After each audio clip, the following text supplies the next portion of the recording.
Hello students, नमस्कार। आज हम स्टार्ट करने वाले हैं जीओसी का थर्ड लेक्चर। इसके पहले हमने जीओसी के 2 लेक्चर कंप्लीट किए हैं। जनरल ऑर्गेनिक केमिस्ट्री, सामान्य कार्बनिक रसायन के 2 लेक्चर हमने इसके पहले कंप्लीट किए हैं। आज हम स्टार्ट कर रहे हैं हमारा थर्ड लेक्चर। इस लेक्चर को स्टार्ट करने से पहले मैं एक निवेदन आप लोगों से करना चाहता हूं। जितने बच्चे जीओसी के लेक्चर को वीडियो को देख रहे हैं उनसे कृपया एक निवेदन है कि वो जब भी वीडियो को देखें तो सीरियल वाइज देखें। मतलब जीओसी लेक्चर नंबर 1, फिर लेक्चर नंबर 2, फिर उसके बाद लेक्चर नंबर 3। अगर आप सीरियल वाइज वीडियो को देखेंगे तो आपको ज़्यादा क्लियरिटी से समझ में आएगा और सारे कॉन्सेप्ट आपके क्लियर चलेंगे। बीच में से आप वीडियो देखेंगे तो आपको बहुत कम समझ में आएगा और हो सकता है समझ में ना भी आए। मेरे सारे वीडियो के आगे lecture number 1, lecture number 2, lecture number 3 इस तरह से लिखा हुआ है, तो कृपया आप देखकर सीरियल वाइज ही वीडियो को देखें। ठीक, आज हम स्टार्ट कर रहे हैं हमारा जीओसी का थर्ड लेक्चर। इसके पहले के 2 लेक्चर में हमने फंडामेंटल कॉन्सेप्ट देखे। जितने भी फंडामेंटल कॉन्सेप्ट थे ऑर्गेनिक केमिस्ट्री से रिलेटेड, कार्बनिक रसायन से, कार्बन की वैलेंसी, हाइड्रोजन की वैलेंसी, कार्बन के का नेचर या कार्बन की degree, 1 degree carbon, 2 degree carbon, 3 degree carbon, वो देखा। उसके साथ साथ में इसके पहले वाले वीडियो में हमने और भी कॉन्सेप्ट, छोटे मोटे कॉन्सेप्ट देखे थे। आज हम बात करते हैं ऑर्गेनिक कंपाउंड्स का क्लासिफिकेशन, क्योंकि अब ऑर्गेनिक केमिस्ट्री में हम ऑर्गेनिक कंपाउंड्स को स्टडी करते हैं, कार्बनिक रसायन में हम कार्बनिक यौगिकों का अध्ययन करते हैं।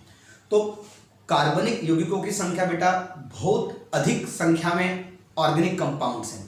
इतने कंपाउंड्स के स्टडी को सरल बनाने के लिए, सिस्टमेटिक बनाने के लिए केमिस्ट्री ने जितने भी ऑर्गेनिक कंपाउंड्स थे उनका क्लासिफिकेशन किया है, कार्बनिक यौगिकों का वर्गीकरण किया है, जिससे ऑर्गेनिक कंपाउंड्स को स्टडी करना आसान बना। तो आज हम स्टडी कर रहे हैं क्लासिफिकेशन ऑफ ऑर्गेनिक कंपाउंड्स, कार्बनिक यौगिकों का वर्गीकरण। सबसे पहले हम बात करते हैं कि ऑर्गेनिक कंपाउंड्स क्या होते हैं, कार्बनिक यौगिक क्या होते हैं। ये डेफिनेशन पुरानी है, हम पहले के वीडियो में इसको क्लियर कर चुके हैं कि व्हाट आर ऑर्गेनिक कंपाउंड्स। तो हमने कहा था कि वे सभी यौगिक जो हाइड्रोकार्बन हैं, मतलब जो खुद हाइड्रोकार्बन है या हाइड्रोकार्बन से व्युत्पन्न हुए हैं, अर्थात हाइड्रोकार्बन तथा हाइड्रोकार्बन से व्युत्पन्न होने वाले यौगिकों को कार्बनिक यौगिक कहा जाता है। मतलब hydrocarbons and the compound derived from hydrocarbon, मतलब hydrocarbon and compounds derived from hydrocarbons are called organic compounds. ठीक है, हमने कहा था कि हाइड्रोकार्बन और उनके व्युत्पन्नों को कार्बनिक यौगिक कहा जाता है। Hydrocarbons and their derivatives are called organic compounds. मतलब आपको पूरे ऑर्गेनिक कंपाउंड में, पूरे कार्बनिक यौगिकों में सिर्फ आपको हाइड्रोकार्बन पढ़ने हैं और उनसे बनने वाले नए यौगिकों को पढ़ना है। ठीक, अब आते हैं हम क्लासिफिकेशन पर कि उन पूरे ऑर्गेनिक कंपाउंड्स को कितने तरह से बांटा गया है। तो क्लासिफिकेशन के 2 आधार बने, 2 बेसिस पर क्लासिफिकेशन किया गया। पहला बेसिस था, पहला आधार था कंस्ट्रक्शन, संरचना। मतलब जो ऑर्गेनिक कंपाउंड है उसके कंस्ट्रक्शन के आधार पर एक वर्गीकरण किया गया, जो आपके सामने बोर्ड पर ये जो क्लासिफिकेशन बना हुआ है, हम अब इसकी बात करेंगे। ये क्लासिफिकेशन जो है वो स्ट्रक्चर के आधार पर है, संरचना के आधार पर। ठीक है, और एक क्लासिफिकेशन का जो आधार है वो है फंक्शनल ग्रुप। मतलब जब बहुत सारे ऑर्गेनिक कंपाउंड्स आ गए तो उनमें अलग अलग क्रियात्मक समूह, ये शब्द जो 12th वाले बच्चे हैं वो जानते होंगे, फंक्शनल ग्रुप। और जो बच्चे अभी 11th में अपीयर हुए हैं, हो सकता है वो फंक्शनल ग्रुप को नहीं जानते हैं। हम आगे बात करेंगे, जैसे जैसे हम ऑर्गेनिक केमिस्ट्री में आगे बढ़ेंगे हम इस फंक्शनल ग्रुप के बारे में स्टडी करेंगे। तो फंक्शनल ग्रुप के आधार पर भी हमने ऑर्गेनिक कंपाउंड्स को क्लासिफाई किया है। जैसे OH ग्रुप लगा होगा तो अल्कोहल है, अल्कोहल को अलग कर दिया, कार्बोक्सिलिक एसिड को अलग कर दिया, अमीन्स को अलग कर दिया। इस तरह से हमने क्लासिफिकेशन किया। बाकी उस क्लासिफिकेशन पर अभी हम नहीं जा रहे हैं। अभी हम सिर्फ जो क्लासिफिकेशन पढ़ रहे हैं वो बेस्ड है स्ट्रक्चर पर, संरचना के आधार पर वर्गीकरण, classification on the basis of structure of organic compounds. ठीक, अब ये जो क्लासिफिकेशन है, इसके पहले जो ऑर्गेनिक कंपाउंड्स है बेटा, जितने भी ऑर्गेनिक कंपाउंड्स हैं उनको सैचुरेटेड बोला गया है या बोला गया है अनसैचुरेटेड। मतलब एक क्लासिफिकेशन जो है मैं आपको पहले क्लियर करूं इधर, कि जितने भी ऑर्गेनिक कंपाउंड्स हैं उनमें से हमने कुछ कार्बनिक यौगिकों को सैचुरेटेड और कुछ कंपाउंड्स को हमने बोला है अनसैचुरेटेड। अनसैचुरेटेड मतलब क्या? संतृप्त, मतलब संतृप्त कार्बनिक यौगिक। मैं इसके बाद अभी आपको डेफिनेशन समझा रहा हूं। संतृप्त कार्बनिक यौगिक और असंतृप्त कार्बनिक यौगिक, मतलब एक बात करेंगे अपन संतृप्त कार्बनिक यौगिक और एक बात करेंगे असंतृप्त कार्बनिक यौगिकों के बारे में। तो सैचुरेटेड कौन होते हैं और अनसैचुरेटेड कौन होते हैं, तो अभी हम इसको समझते हैं। बाकी इसके पहले एक छोटा सा कॉन्सेप्ट अभी आप और देखें। 11th के हो सकता है 11th के विद्यार्थियों ने ये नहीं सुना हो। जो बच्चा 12th में अपीयर है उसने 100% सुना होगा, और जो 11th का बच्चा है वो अब इसको ध्यान रख ले कि बेटा जब अपन बॉन्ड की बात करते हैं, कोवेलेंट बॉन्ड, सहसंयोजी बंध, तो कार्बन कार्बन के बीच में जो कोवेलेंट बॉन्ड होता है, सहसंयोजी बंध, वो होता है सिग्मा भी हो सकता है और पाई बॉन्ड भी हो सकता है। मतलब कार्बन कार्बन के बीच में सिग्मा बंध भी हो सकता है या पाई बंध हो सकता है। बात कर रहे हैं अभी हमने केवल 2 एलिमेंट को चर्चा की थी, एक हाइड्रोजन जिसकी वैलेंसी होती है 1 और एक कार्बन जिसकी वैलेंसी कितनी होती है 4। केवल 2 ही तत्वों के बारे में अभी तक हमने ज्यादा बातें की हैं ऑर्गेनिक केमिस्ट्री में। बेटा कार्बन और हाइड्रोजन के बीच में जो बंध होता है CH बंध, एक प्रकार का कोवेलेंट बॉन्ड होता है, सहसंयोजी बंध, इस पर अभी हमें नहीं जाना है। बट जो CH बॉन्ड होता है बेटा, वो CH बॉन्ड हमेशा सिग्मा बॉन्ड होता है। आप एक बात ध्यान रखें कि जो CH बंध होता है वो हमेशा सिग्मा बॉन्ड होता है बेटा, सिग्मा बंध होता है।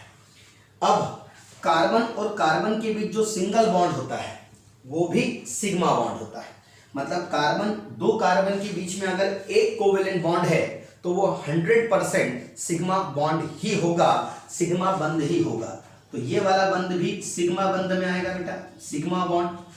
तो जितने भी CH बंध होते हैं सारे के सारे सिग्मा बंध होते हैं। जितने कार्बन कार्बन के बीच के बंध होते हैं सिंगल कोवेलेंट बॉन्ड, वो भी सिग्मा बंध होता है। अब अगर कार्बन और कार्बन के बीच में डबल बॉन्ड है, अगर कार्बन और कार्बन के बीच में डबल बॉन्ड है तो उसमें से जो पहला बंध होता है, पहला बंध, वो सिग्मा बॉन्ड होता है। मतलब ये वाला बॉन्ड जो होगा वो सिग्मा बॉन्ड, और जो ये वाला बॉन्ड होगा, जो दूसरा बंध होगा बेटा, वो बंध होता है पाई बॉन्ड। तो इसका मतलब एक बंध होगा सिग्मा और एक बंध होगा पाई। अगर कार्बन कार्बन के बीच में डबल बॉन्ड है तो उसमें से एक बंध सिग्मा बंध होगा और एक बंध क्या होगा, पाई बंध। ओके, अगर ट्रिपल बॉन्ड है, कार्बन कार्बन के बीच में तिर्यक बंध है, तो उसमें से एक बॉन्ड जो होगा बेटा वो सिग्मा बॉन्ड होगा, केवल पहला बंध जो होगा वो सिग्मा बॉन्ड होगा। और जो 2 बंध हैं तो ये दोनों बंध जो होंगे बेटा, ये वाला और ये वाला, ऊपर वाले दोनों बंध, वो बंध कौन से होंगे, पाई बॉन्ड।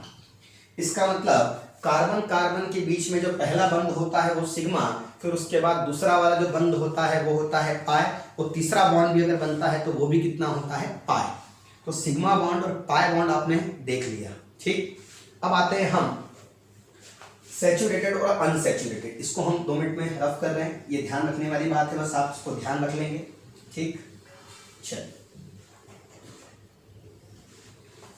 सैचुरेटेड हाइड्रोकार्बन मतलब सैचुरेटेड ऑर्गेनिक कंपाउंड्स क्या होते हैं? Those organic compounds which contains या in which all the carbon atoms attached together by single covalent bonds are called saturated organic compounds। मतलब ऐसे सारे कार्बनिक यौगिक जिनमें सभी कार्बन परमाणु सिंगल बॉन्ड एकल बंध के द्वारा जुड़े होते हैं, single covalent bond. Single covalent bond रहेंगे, जितने भी कार्बन हैं एकल बंध से जुड़े होंगे, चाहे वो एक स्ट्रेट चेन में हो, चाहे वो इस तरह से रिंग में हो। मतलब वो रिंग में भी जुड़े होंगे तो भी सिंगल बॉन्ड से जुड़े होना चाहिए, और ऐसे स्ट्रेट चेन में जुड़े हैं तो भी सिंगल बॉन्ड से जुड़े होना चाहिए। तो ऐसे जो कंपाउंड होते हैं जिनमें सभी carbon atoms single covalent bond से एक दूसरे के साथ जुड़े होते हैं, क्या कहलाते हैं? सैचुरेटेड ऑर्गेनिक कंपाउंड्स, संतृप्त कार्बनिक यौगिक। अब आते हैं अपन अनसैचुरेटेड, असंतृप्त। तो पहली बात अपन अनसैचुरेशन का मीनिंग समझ लेते हैं। अनसैचुरेशन, असंतृप्तता का मतलब होता है कार्बन पाई बॉन्ड कार्बन। मतलब जब कार्बन और दूसरे कार्बन के बीच में एक पाई बंध होता है, दो कार्बन परमाणु के बीच में अगर एक पाई बॉन्ड आता है तब ही उस कंपाउंड में अनसैचुरेशन आएगा। मतलब असंतृप्तता की जो बेसिक डेफिनेशन वो है कि कार्बन पाई बॉन्ड कार्बन। मतलब ऐसे अब अगर अपन बात करें ऑर्गेनिक कंपाउंड की डेफिनेशन दें जो अनसैचुरेटेड है, तो अनसैचुरेटेड कौन होंगे बेटा? ऐसे कार्बनिक यौगिक, those organic compounds which contain at least one carbon carbon double bond, at least one carbon carbon double bond और कार्बन कार्बन ट्रिपल बॉन्ड। मतलब ऐसे कार्बनिक यौगिक जिसमें कम से कम एक कार्बन कार्बन द्विबंध या एक कार्बन कार्बन त्रिबंध अगर पाया जाता है तो उन कंपाउंड्स को अनसैचुरेटेड, असंतृप्त कार्बनिक यौगिक कहा जाता है। मतलब अनसैचुरेशन की डेफिनेशन है कि किसी भी कंपाउंड में कार्बन, दो कार्बन के बीच में अगर एक पाई बंध अगर आ जाए, पाई बॉन्ड, सिग्मा नहीं पाई बॉन्ड, तो वहां आ जाता है अनसैचुरेशन। ये बात हमने इसके पहले वाले वीडियो में भी कही थी कि ये कंपाउंड अनसैचुरेटेड कंपाउंड नहीं होगा। जैसे CH3 C double bond O single bond CH3, यहाँ पर देखो carbon carbon single bond, carbon carbon single bond, तो बच्चा बोलेगा सर यहाँ तो डबल बॉन्ड है। तो बेटा डबल बॉन्ड देख, कार्बन एटम और किसके बीच में है? Non carbon atom. यहाँ कार्बन नहीं। हाँ, अगर यहाँ कार्बन होता तो फिर उन दोनों के बीच में एक डबल बॉन्ड आता, तब हम इस कंपाउंड को अनसैचुरेटेड, असंतृप्त यौगिक बोल पाते। बाकी ये अनसैचुरेटेड कंपाउंड नहीं है। हाँ, एक बात अलग है कि इसमें डिग्री ऑफ अनसैचुरेशन है, असंतृप्तता की डिग्री कुछ मात्रा में इसमें है, वो एक अलग कॉन्सेप्ट है, उसकी चर्चा हम बाद में करेंगे, डिग्री ऑफ अनसैचुरेशन। फिलहाल हम बात कर रहे हैं अनसंतृप्त यौगिकों के बारे में, अनसैचुरेटेड कंपाउंड, ऑर्गेनिक कंपाउंड। तो बात क्लियर हो गई आपको कि अनसैचुरेटेड ऑर्गेनिक कंपाउंड्स वो ऑर्गेनिक कंपाउंड्स होंगे जिनमें कार्बन पाई बॉन्ड कार्बन पाया जाएगा। मतलब कार्बन और कार्बन के बीच में कम से कम एक जगह पाई बंद होना चाहिए, मतलब डबल बॉन्ड होना चाहिए या ट्रिपल बॉन्ड होना चाहिए। ठीक, ये हमने इसलिए बता दिया बेटा क्योंकि सैचुरेटेड और अनसैचुरेटेड हर जगह पॉसिबल है। मतलब जितने भी ऑर्गेनिक कंपाउंड्स हैं वो सैचुरेटेड भी हो सकते हैं और अनसैचुरेटेड भी हो सकते हैं। ठीक, इसको आप क्लासिफिकेशन ना माने, इसको एक जनरल कॉन्सेप्ट माने। ठीक है, इसको हम यहां से अभी मिटा देते हैं। और अब आते हैं हम classification of organic compounds on the basis of structure, संरचना के आधार पर कार्बनिक यौगिकों का वर्गीकरण। चलिए बेटा, संरचना के आधार पर ऑर्गेनिक कंपाउंड्स को दो तरह से डिवाइड किया गया है। पहला जो पार्ट है वो बोला गया है open chain compounds, acyclic compounds या एलिफेटिक कंपाउंड्स। अभी इस शब्द को हम नहीं समझते हैं फिलहाल में। ओपन चेन कंपाउंड्स या असाइक्लिक कंपाउंड्स, हिंदी में खुली श्रृंखला वाले यौगिक या अचक्रीय यौगिक। मतलब बेसिक आपको भी समझ में आ रहा होगा, ऐसे ऑर्गेनिक कंपाउंड्स जिसमें कार्बन जो है वो ओपन चेन, खुली श्रृंखला में जुड़े होते हैं। मतलब कार्बन की ओपन चेन होती है। कार्बन की ओपन चेन किस तरह से, अगर कार्बन कार्बन ऐसा ओपन चेन वाले कंपाउंड अगर है ठीक है, तो उन यौगिकों को हम ओपन चेन कंपाउंड्स या असाइक्लिक अचक्रीय यौगिकों के नाम से जानते हैं, जिसमें कार्बन एक दूसरे के साथ एक चेन में जुड़े होते हैं, ओपन चेन, खुली श्रृंखला में जुड़े होते हैं। हाँ, अब बात आती है कि खुली श्रृंखला जो हो सकती है वो स्ट्रेट चेन भी हो सकती है या वो ब्रांच्ड भी हो सकती है। मतलब ओपन चेन कंपाउंड इस तरह से भी बन सकते हैं, ये आप देख रहे हैं ब्रांच, ये ब्रांच देखो, ये मेन चेन है और इसमें ब्रांच निकली हुई है ओपन चेन कंपाउंड। तो ओपन चेन जो कंपाउंड होते हैं ऑर्गेनिक कंपाउंड्स, वो दो तरह के हो सकते हैं, स्ट्रेट चेन कंपाउंड सीधी श्रृंखला वाले यौगिक और शाखा युक्त श्रृंखला वाले यौगिक ब्रांच्ड चेन कंपाउंड्स। तो इस तरह से मेन ओपन चेन या असाइक्लिक कंपाउंड्स बोलते हैं इन्हें। अब इन्हें कहा जाता है एलिफेटिक कंपाउंड्स, एलिफेटिक यौगिक। बच्चा बोलेगा सर ये एलिफेटिक नाम कहाँ से आया, ये ओपन चेन कंपाउंड को हम एलिफेटिक कंपाउंड क्यों बोलते हैं? तो 2 मिनट के लिए अपन चलते जरा पीछे। बेटा, जब ओपन चेन कंपाउंड को बिगिनिंग में प्राप्त किया गया था, शुरुआत में जब खुली श्रृंखला वाले ऑर्गेनिक कंपाउंड्स प्राप्त किए गए थे, तो उन्हें प्राप्त किया गया था जंतु वसा। जंतु वसा मतलब एनिमल फैट। एनिमल फैट से ही जितने एनिमल फैट से जितने भी ऑर्गेनिक कंपाउंड्स प्राप्त किए गए थे शुरुआत में, ठीक है, वो सब ओपन चेन कंपाउंड थे। मतलब शुरुआत में जितने भी ऑर्गेनिक कंपाउंड्स हमने प्राप्त किए थे एनिमल फैट्स, जंतु वसा से हमने जितने भी ऑर्गेनिक कंपाउंड्स प्राप्त किए गए थे वो सारे ओपन चेन कंपाउंड थे। अब ग्रीक में एली का मतलब होता है बेटा, एली का मतलब होता है एनिमल, एनिमल मतलब पशु, ठीक है, और फेटोस, फेटोस का मतलब होता है, फेटोस का मतलब होता है फैट, मतलब वसा। तो प्रारंभ में एली जो एनिमल फैट से जितने भी ऑर्गेनिक कंपाउंड्स प्राप्त किए गए थे उन्हें कहा गया था एलिफेटिक कंपाउंड। एनिमल फैट, जंतु वसा, पशु, आप इसको जंतु भी लिख सकते हैं, जंतु वसा से प्राप्त जितने भी कार्बनिक यौगिक प्राप्त किए गए थे उन्हें एलिफेटिक नाम दिया गया था। एली का मतलब एनिमल और फेटोस का मतलब फैट, तो एलिफेटिक शब्द यहां से आया। फिर कन्वेंशनली, परंपरागत रूप से आज भी ओपन चेन कंपाउंड जितने भी हैं सभी को एलिफेटिक कंपाउंड के नाम से जाना जाता है।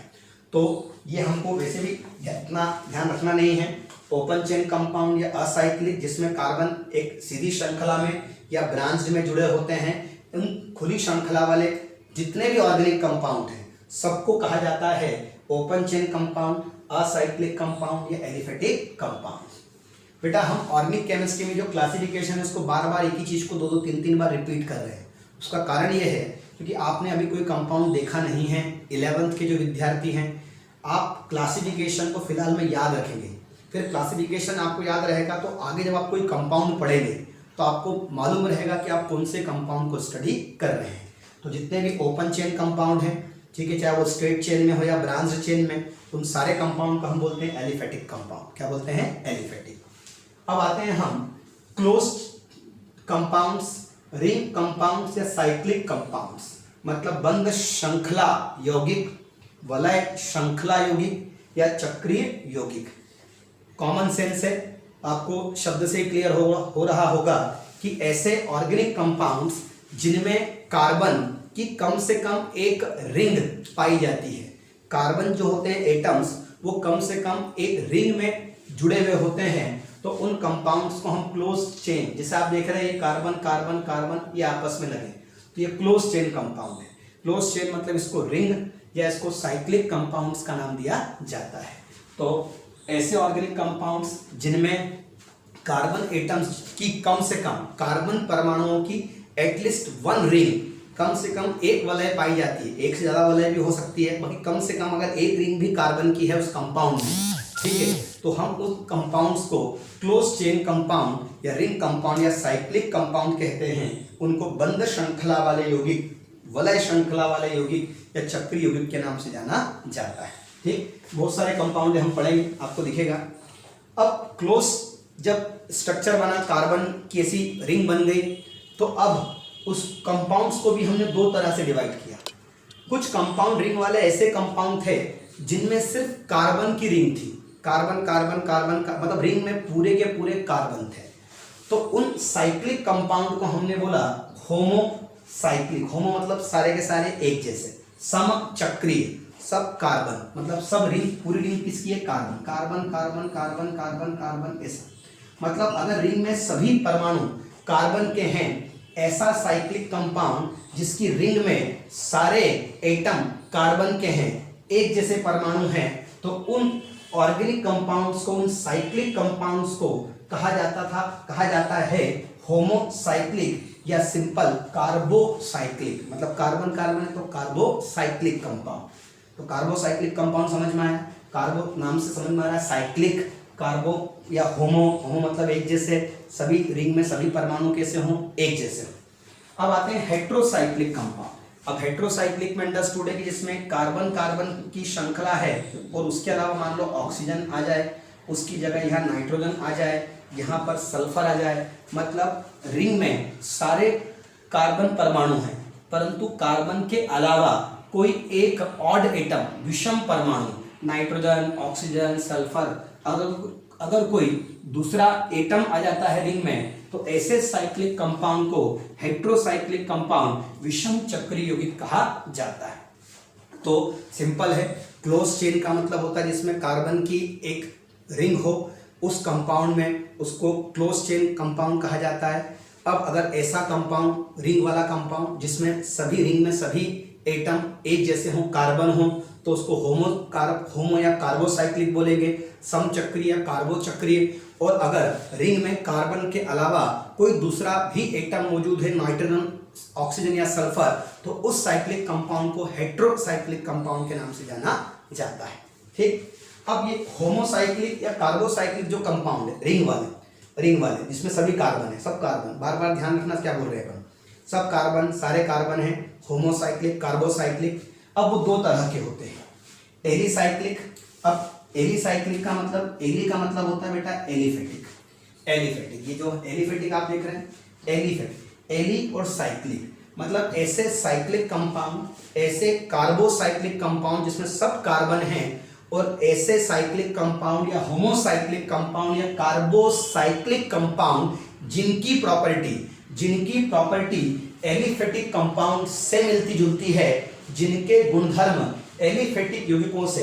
कुछ साइक्लिक कंपाउंड ऐसे होते हैं बेटा, होमोसाइक्लिक कंपाउंड ऐसे होते हैं, कार्बोसाइक्लिक कंपाउंड ऐसे होते हैं जिनकी प्रॉपर्टी एलिफेटिक कंपाउंडों से मिलती जुलती है, इसलिए उन कंपाउंड्स को हमने नाम दिया एलिसाइक्लिक कंपाउंड्स। मतलब एलिसाइक्लिक, एली का मतलब एलिफेटिक और साइक्लिक का मतलब साइक्लिक कंपाउंड जिनकी प्रॉपर्टी एलिफेटिक कंपाउंड से मिलती जुलती है, उन कंपाउंड को एलिसाइक्लिक कंपाउंड कहा जाता है। अभी हम एग्जाम्पल पर नहीं जा रहे हैं बेटा, अभी एग्जाम्पल हम पढ़ेंगे भी तो आपको कम समझ में आएंगे, सिर्फ क्लासिफिकेशन को याद रखिए। फिर आते हैं एरोमेटिक। ये अपने आप में बहुत ज़्यादा महत्वपूर्ण होता है बेटा, हम इसकी बात अलग से करने वाले हैं कि एरोमेटिक कंपाउंड्स क्या होते हैं। मतलब ऐसे होमोसाइक्लिक कंपाउंड, ऐसे होमोसाइक्लिक या कार्बोसाइक्लिक जिसमें सब कार्बन, फॉर एग्जांपल आपने जिसने बेंजीन रिंग देखी हो बेटा, बेंजीन 11th वाले बच्चों ने नहीं देखी होगी, बाकी फिर भी जिन्होंने बेंजीन रिंग देखी है, carbon carbon carbon carbon carbon carbon, मतलब सारे कार्बन होते हैं। ये देखो कार्बन, यहाँ कार्बन, यहाँ कार्बन, यहाँ कार्बन, यहाँ कार्बन, यहाँ कार्बन, यहाँ, और ये अल्टरनेट आपके डबल बॉन्ड, ये बेंजीन होती है बेटा। 11th वाले के माने बेंजीन एक कंपाउंड है, ठीक है, साइक्लिक कंपाउंड है, कार्बोसाइक्लिक कंपाउंड है जिसमें सारे कार्बन हैं, परंतु ये जो है, ये बेंजीन जो है, ये एरोमेटिक कंपाउंड है, मतलब ये एलिसाइक्लिक नहीं है, ये एरोमेटिक है। तो अब एरोमेटिक कंपाउंड किसको बोला गया है? किन कार्बोसाइक्लिक कंपाउंड को, कार्बन की साइकिल है, उन साइकिल वाले कंपाउंड में से किनको एरोमेटिक कहा गया? तो उन कंपाउंड्स को एरोमेटिक कहा गया बेटा जो कंडीशंस ऑफ एरोमेटिसिटी, एरोमेटिकता की शर्तों को फॉलो करते हैं। मतलब एरोमेटिसिटी की कंडीशन को, अब बच्चा पूछेगा सर ये एरोमेटिकता की शर्तें क्या हैं, कंडीशंस ऑफ एरोमेटिसिटी क्या है, तो बेटा अपन इसको अलग से स्टडी करेंगे, बाकी मैं आपको बता देता हूँ कि जो बच्चे 12th में हैं, कभी उन्होंने सुना हो, 11th वाले बच्चे इनको पढ़ेंगे कि कंडीशन है बेटा, पहली कंडीशन है कि जो कंपाउंड है वो साइक्लिक होना चाहिए, चक्रीय यौगिक होना चाहिए, समतल में होना चाहिए, प्लेनर होना चाहिए। उस रिंग में जितने भी कार्बन एटम हैं वो हर कार्बन एटम sp या sp2 हाइब्रिडाइज्ड होना चाहिए, मतलब रिंग का जो कार्बन है वो sp संकरित या sp2 संकरित होना चाहिए, और वो जो रिंग में कार्बन है, ठीक है, प्लेनर होना चाहिए, साइक्लिक कंपाउंड होना चाहिए। जो प्रत्येक कार्बन एटम जो है, जो भी है कार्बन के अलावा जितने भी एटम है, कार्बन है या कार्बन के अलावा जो भी है, हर व्यक्ति sp या sp2 हाइब्रिडाइज्ड होना चाहिए। और सबसे इंपॉर्टेंट कंडीशन है कि उस कंपाउंड को हकल के नियम का पालन करना चाहिए। अब हकल क्या है, बच्चा बोलेगा बेटा एक रूल है, हकल रूल। हम पूरी एरोमेटिसिटी को स्टडी करेंगे। फिलहाल में आप याद रखो कि ऐसे कंपाउंड जो एरोमेटिकता की शर्तों को का पालन करते हैं, एरोमेटिसिटी की कंडीशन को फॉलो करते हैं, ऐसे रिंग वाले कंपाउंड हैं जिसमें सभी कार्बन हैं, वो अगर एरोमेटिसिटी की कंडीशन को फॉलो करते हैं तो उन्हें एरोमेटिक कंपाउंड कहा जाता है। बाकी जो एरोमेटिक वर्ड है, ये जब प्रारंभ में बिगिनिंग में शब्द किसी अलग कॉन्सेप्ट से आया था।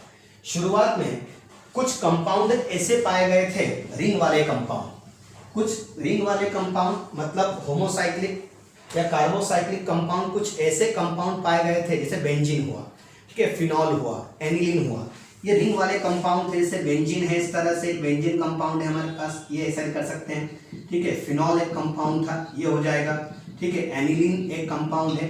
कुछ रिंग वाले कंपाउंड ऐसे कंपाउंड प्राप्त किए गए थे जिनमें एक विशेष प्रकार की खुद की एक अपनी एक स्पेसिफिक स्मेल होती थी, एक अपना खुद का एक स्पेसिफिक ऑर्डर होता था, प्लीजेंट स्मेल, मतलब मीठी सुगंध, विशिष्ट सुगंध, मतलब इन कंपाउंड्स की अपनी एक गंध होती थी।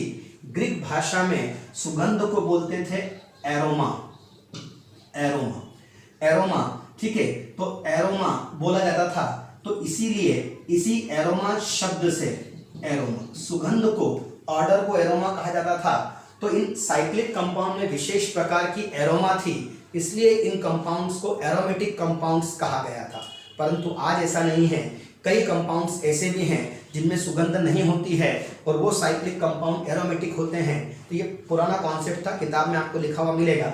बाकी एरोमेटिक हम ऐसा याद रखेंगे कि जो बेसिक अगर याद रखना है तो ऐसे साइक्लिक कंपाउंड या कार्बोसाइक्लिक कंपाउंड जिसके रिंग में सिर्फ कार्बन कार्बन कार्बन हो और कार्बन की रिंग हो, ऐसा कंपाउंड जो हकल के नियम को फॉलो करता है, मतलब वही एरोमेटिसिटी की कंडीशन में एक हकल रूल आता है, जो हकल के नियम का पालन करते हैं उन कंपाउंड्स को ही कहा जाता है एरोमेटिक कंपाउंड। अब देखो एरोमेटिक कंपाउंड में, अब एरोमेटिक कंपाउंड में जिसमें बेंजीन रिंग होती है, जैसे ये बेंजीन वाले थे, कुछ ये भी थे, और कुछ बेंजीन रिंग नहीं भी हैं, बेंजीन रिंग नहीं भी है तो भी वो एरोमेटिक होते थे, ये भी एरोमेटिक ही है।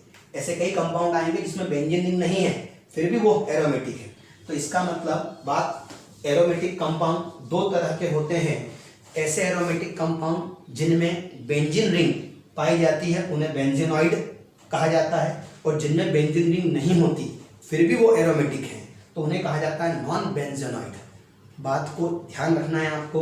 एरोमेटिक कंपाउंड कौन होते हैं, तो साइक्लिक कंपाउंड, और साइक्लिक भी कौन सा साइक्लिक कंपाउंड जिसमें श्रृंखला जो रिंग है वो सिर्फ किसकी हो, कार्बन, सिर्फ कार्बन की रिंग हो, ठीक है। तो उन एरोमेटिक कंपाउंड्स को, उनको एरोमेटिक कंपाउंड्स बोलते हैं जो कंडीशंस ऑफ एरोमेटिसिटी को फॉलो करते हैं, जो एरोमेटिकता की शर्तों का पालन करते हैं, उन्हीं साइक्लिक कंपाउंड्स को एरोमेटिक कंपाउंड्स कहा जाता है। उनमें जिसमें बेंजीन रिंग होती है उन्हें बेंजोनाइड बोलते हैं, जिसमें बेंजीन रिंग नहीं होती है उसे नॉन बेंजोनाइड एरोमेटिक कंपाउंड कहा जाता है।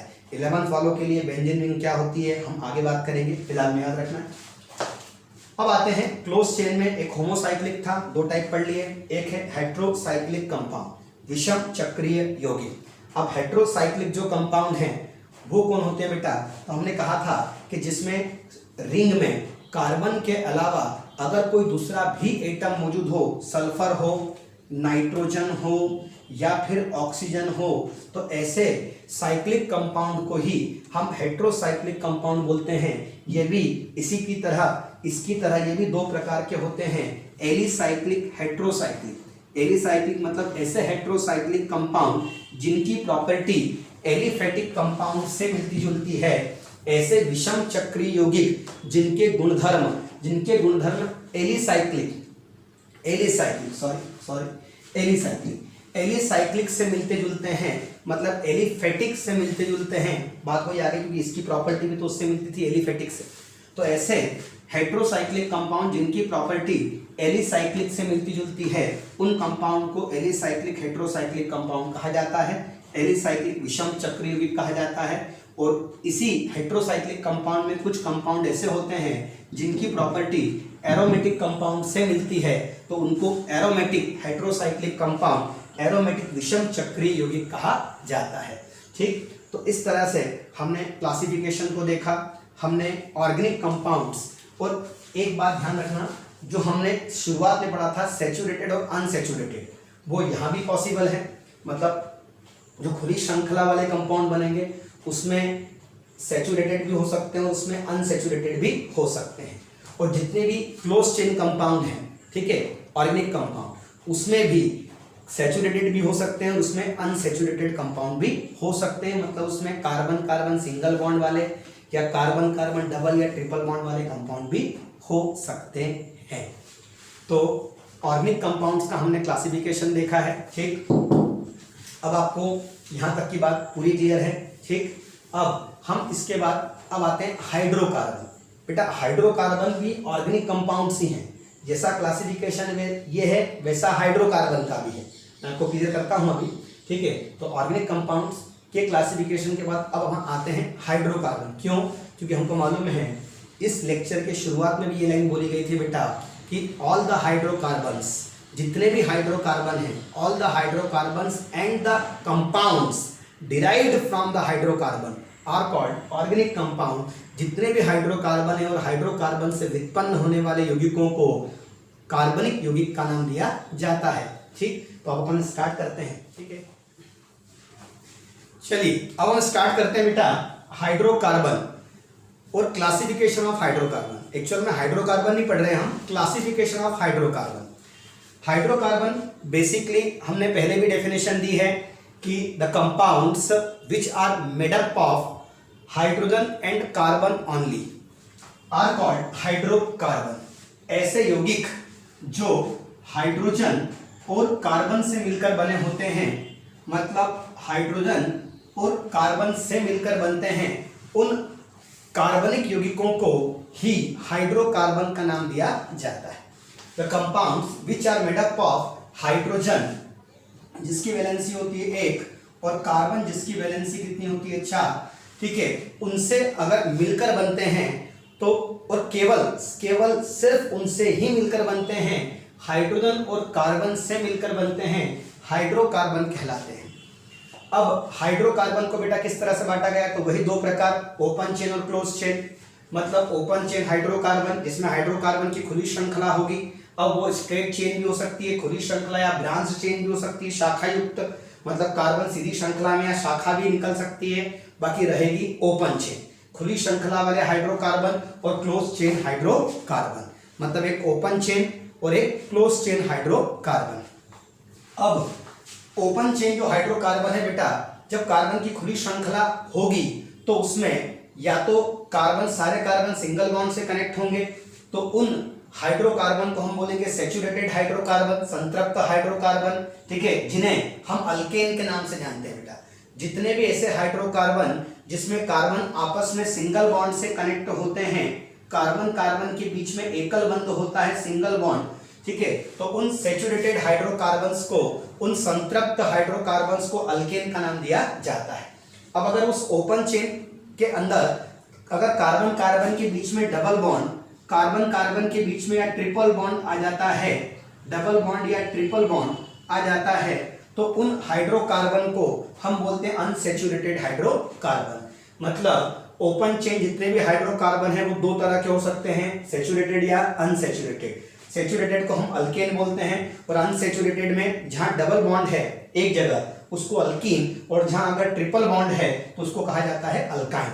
ये आपने पहले स्टडी किया होगा, अल्कीन और अल्काइन दोनों अनसैचुरेटेड में आते हैं और ये ओपन चेन की बात चल रही है, इसमें कार्बन की खुली श्रृंखला। अब क्लोज चेन में आते हैं, क्लोज चेन हाइड्रोकार्बन। अब क्लोज चेन हाइड्रोकार्बन में ऐसे क्लोज चेन हाइड्रोकार्बन जिनकी प्रॉपर्टी, जैसे अपन एक लेते हैं क्लोज चेन हाइड्रोकार्बन, ये वाला लिया हमने, ये CH2, ये लिया CH2 single bond, CH2 single bond, CH2 CH2 CH2 CH2। तो ये CH2 CH2 लेके आपने कहा ये क्लोज चेन हाइड्रोकार्बन है, कार्बन और सिर्फ क्या है हाइड्रोजन, और इसकी जो प्रॉपर्टी है वो एलिफेटिक कंपाउंड से मिलती जुलती है। ओपन चेन वालों को बोलते हैं एलिफेटिक, ये एलिफेटिक अपन ने बोला नहीं था, एलिफेटिक हाइड्रोकार्बन ओपन चेन। तो ऐसे क्लोज चेन कंपाउंड जिनकी प्रॉपर्टी एलिफेटिक कंपाउंड से मिलती है, इसलिए एली का मतलब एलिफेटिक, साइक्लिक का मतलब साइक्लिक, उन कंपाउंड्स को एलिसाइक्लिक कंपाउंड्स के नाम से जाना जाता है। अब वो एलिसाइक्लिक जो कंपाउंड होंगे वो भी दो तरह के होंगे, सैचुरेटेड और अनसैचुरेटेड। अगर उस चेन में सिंगल बॉन्ड है तो उसको साइक्लोअल्केन बोलेंगे, और अनसैचुरेटेड में अगर चेन में कहीं डबल बॉन्ड आ जाए, मान बाय चांस कहीं डबल बॉन्ड आ गया तो हम उसको साइक्लो क्या बोलेंगे अल्कीन, और अगर चेन में कहीं ट्रिपल बॉन्ड आ गया तो उसको साइक्लो क्या बोलेंगे अल्काइन।